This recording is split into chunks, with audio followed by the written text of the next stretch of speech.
Nah, untuk mengetahui kondisi penyaluran bantuan untuk saudara-saudara kita di Palestina dari warga Indonesia, kita sudah terhubung langsung dengan rekan Kurnia Amal di Kairo, Mesir. Selamat pagi Amal, silahkan dengan laporannya.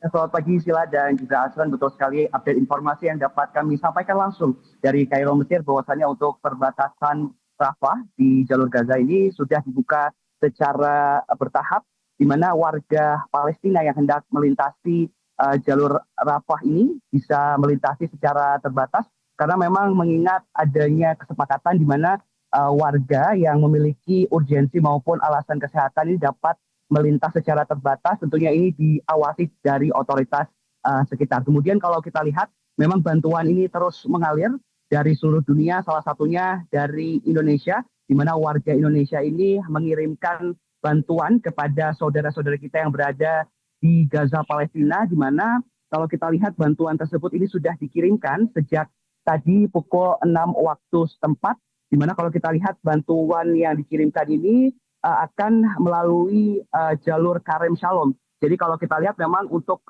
metode pengirimannya ini melalui jalur Karem Shalom, sementara untuk jalur Rafah sendiri ini hanya digunakan untuk para pejalan kaki.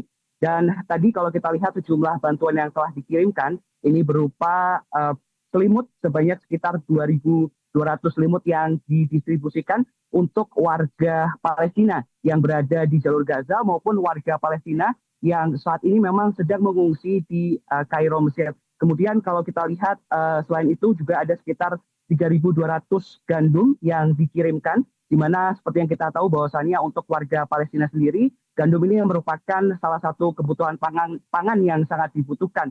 Kemudian ada sekitar 200 paket sembako yang dikirimkan, di mana kalau kita lihat paket sembako ini berisi bahan-bahan pokok seperti minyak, beras, keju, di mana untuk sekitar 200 keluarga ini akan menerima bantuan tersebut. Sementara itu, kalau kita lihat untuk situasi di pengungsian, untuk hari ini rencananya tim dari Indonesia akan melihat langsung pengungsian dan mendistribusikan langsung dari bantuan-bantuan kepada warga Palestina yang berada di Kairo, Mesir khususnya. Dan nantinya juga dari warga Indonesia ini akan menyalurkan bantuan senilai kurang lebih 100 US dollar terhadap satu keluarga. Ini dirasa cukup untuk kebutuhan selama kurang lebih 1 bulan lamanya. Tercatat berdasarkan otoritas setempat ini, selama gencatan senjata yang dilakukan, ini ada sekitar kurang lebih 150.000 pengungsi yang mengungsi di